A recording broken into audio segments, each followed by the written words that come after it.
All right, this is the Algebra 1, Unit 2, Lesson 3 video on simplifying algebraic expressions. So there's kind of a few kind of big concepts that they cover here. But before we get into the actual algebraic part, they start by doing a review of order of operations. Order of operations is just another way of talking about the way in which we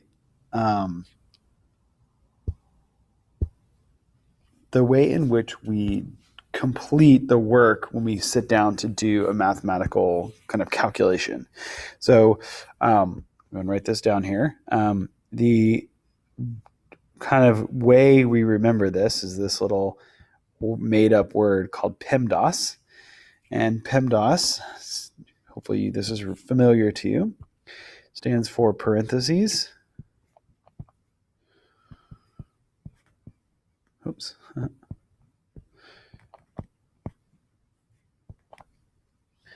Exponents,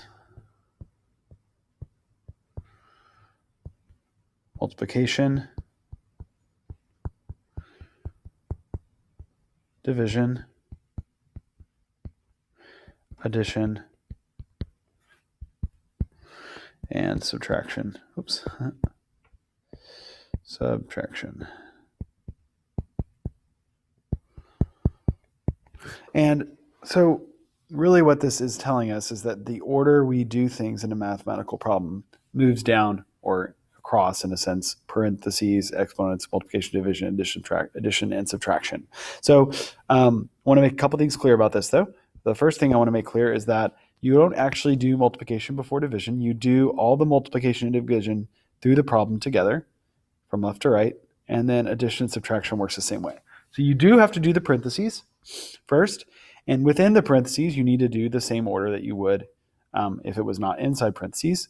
And once you've done everything inside of parentheses, you move to exponents.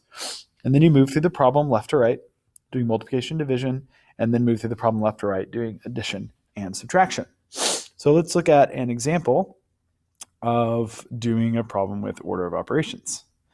So let's say I have the following. I'll write it down. 2, the bracket, 15 plus 5, 8 minus 2 squared, minus 6 divided by 3. All right, so there's a lot going on here, but if I were to go through the process of doing order of operations, I would start with the innermost parentheses. So I would not start with the brackets. I would start in here with the 8 minus 2. So again, if I'm doing parentheses first, I would do 8 minus 2 inside there, and that would give me 6. And then I'm actually going to rewrite everything else. So I'm going through this in a very slow, deliberate, step-by-step way so that you can make sure you understand what's going on. So we did that parentheses. Now I have to do everything inside the parentheses that are the bracket. But then I have to do everything inside that bracket the same order I would do them normally. So what I mean by that is the next step is going to be to do 6 squared because that is going to be an exponent. So we used parentheses here. We're going to use exponent here. So that's going to be 6 squared is 36. I'm just going to rewrite everything else. So notice I'm having to write the problem over and over again because every time I do a step, I'm kind of moving on to the next. So still inside the parentheses, I need to do multiplication and division from left to right. So I see there's multiplication right here. So my next step is going to be to say 5 times 36, which is 180.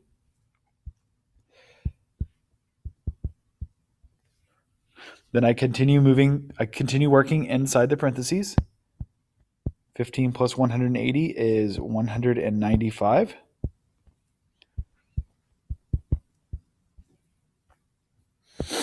Continue moving.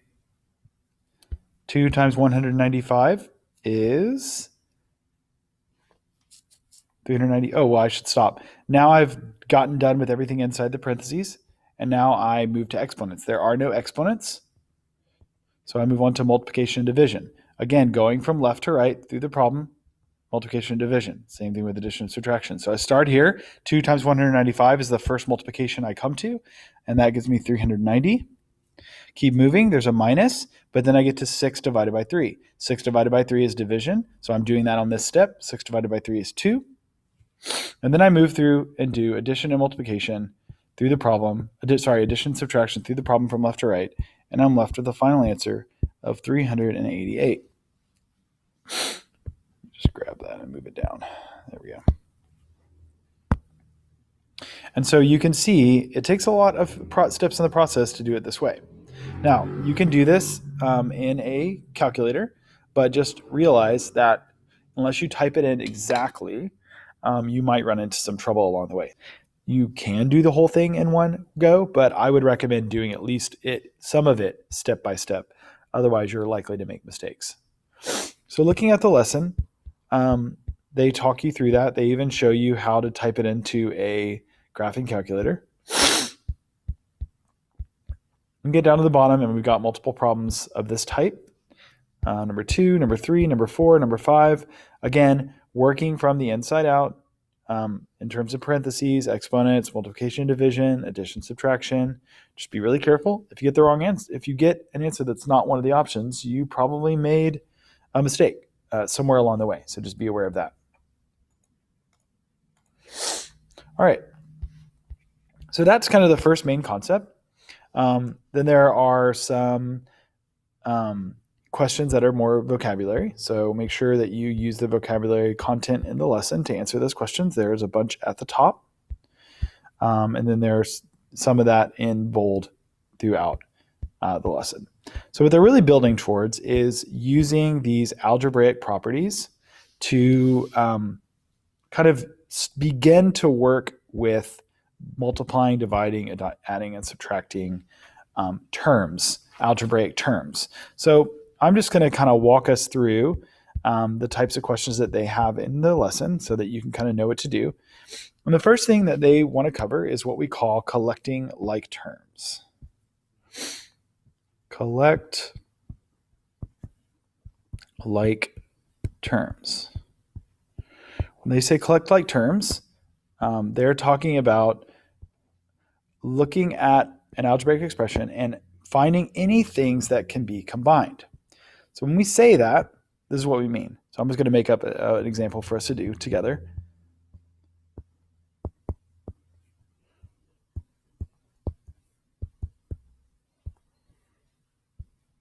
If this was my problem, when we say collect like terms, we are talking about the fact that when I do algebra, I can only combine things that are the same type. So for instance, in this problem, I have things that are of type X here and here. I have things that are of type Y, which would be like here and here. And I have things that are just constants here and here. So you'll notice I boxed them in different colors, and that might be something you choose to do as you work these out. It's helpful if you have colored pencils or different types of writing utensils. You could just do that, or you can do them in different shapes, like circle some and put a box around others and do maybe a triangle or underline certain ones. But I do it this way so that I can see the things I can combine are I can combine x's with x's, y's with y's, and constants with constants. So in a sense, what's happening is this is going to be rearranged to be 3 separate processes, 3 separate operations. You can see I'm writing them down here at the bottom.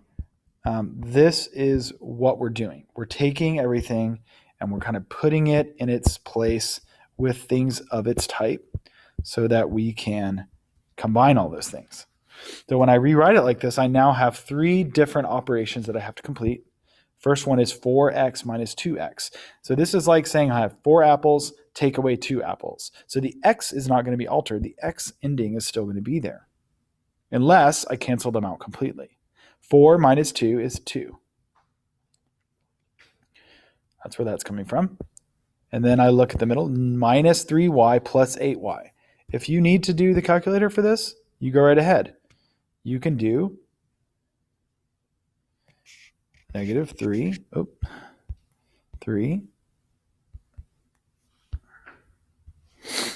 plus 8. There it is, 5. All right.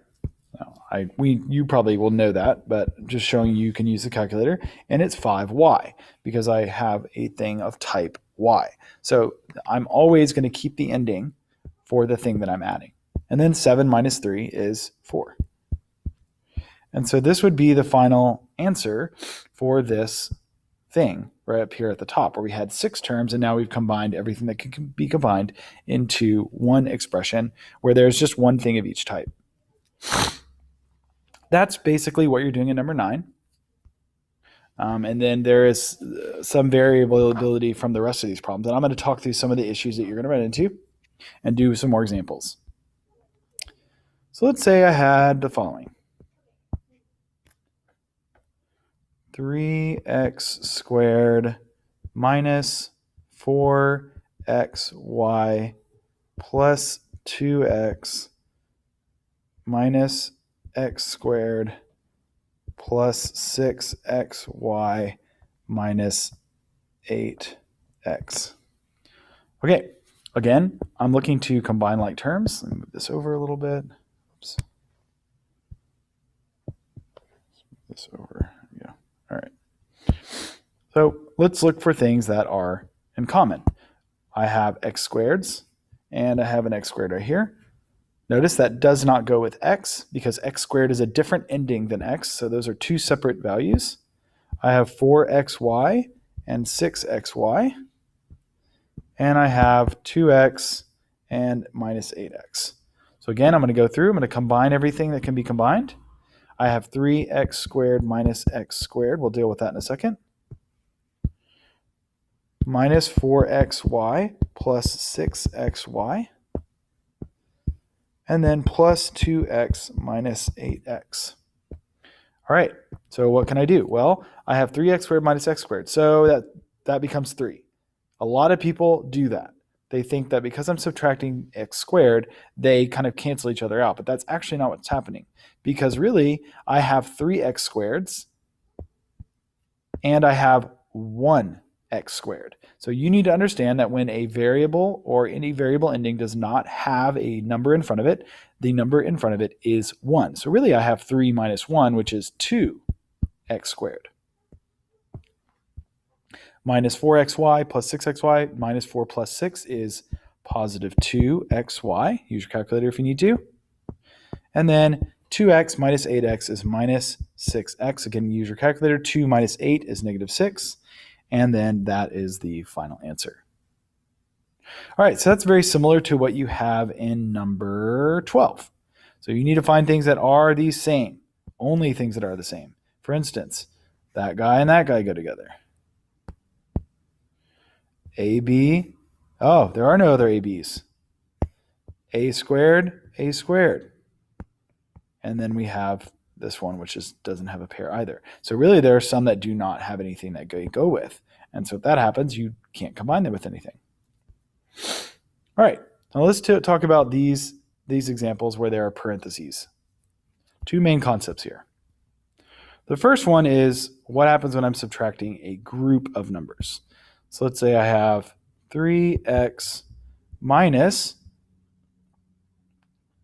x plus 3 minus 5. See if that's close enough to what we have. Let's make a change there to this problem. X plus 4 plus, actually trying to give you a problem that matches up more with what we have over here. There we go.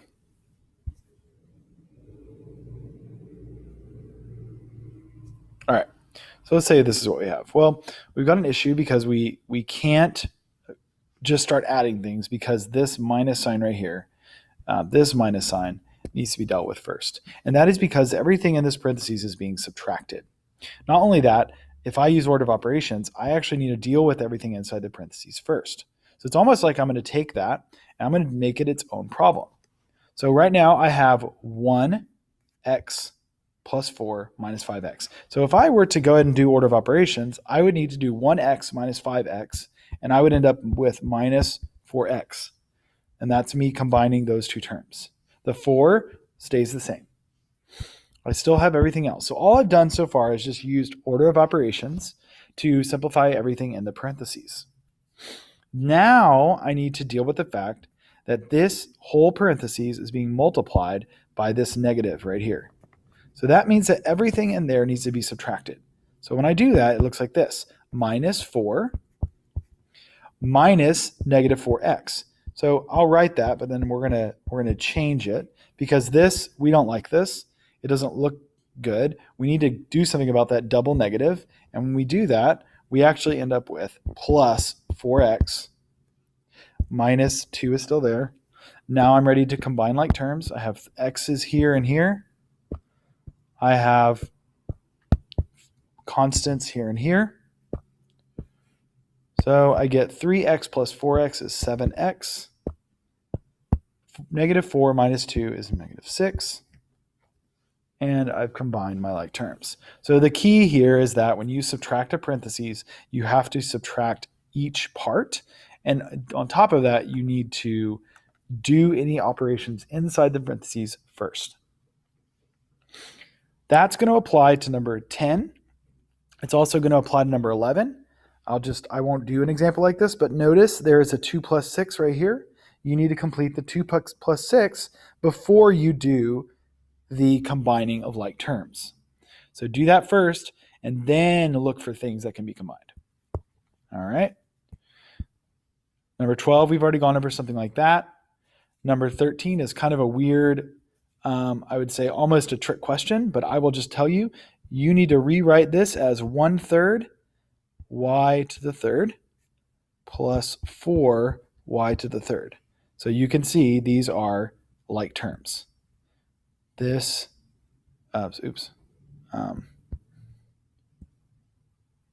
this right here, I made a mistake there. Sorry about that. This and this are like terms. So you need to do 1/3 plus 4. And you need to figure out which one of these shows the answer to 1/3 plus 4 with a y squared. I put third for some reason. These are both y squared. So those y squareds can be combined, but you've got to combine these numbers in front. So that kind of gets you started right there. 14 is exactly like the problems we've been doing. Combine like terms. All right, then we get down to number 15 and number 16, and we need to talk about what to do when we have these parentheses with numbers in front. So let's open a new drawing. And this is what we call the distributive property.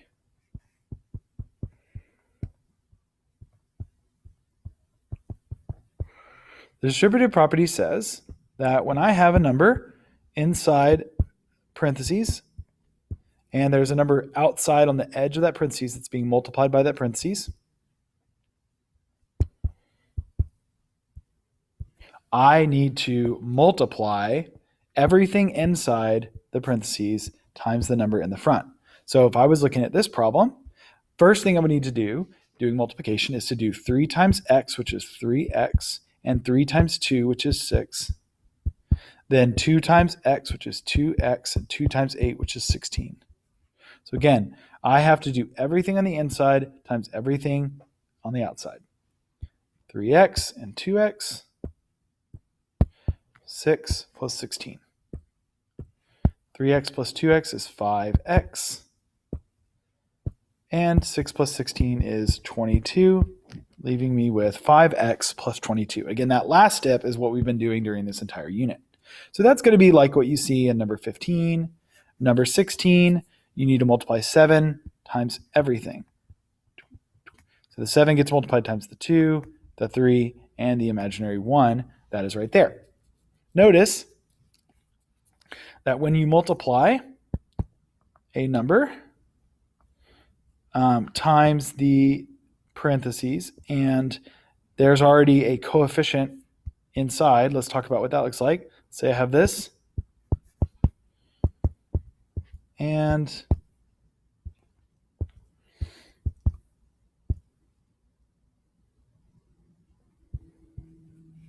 let's say I have this.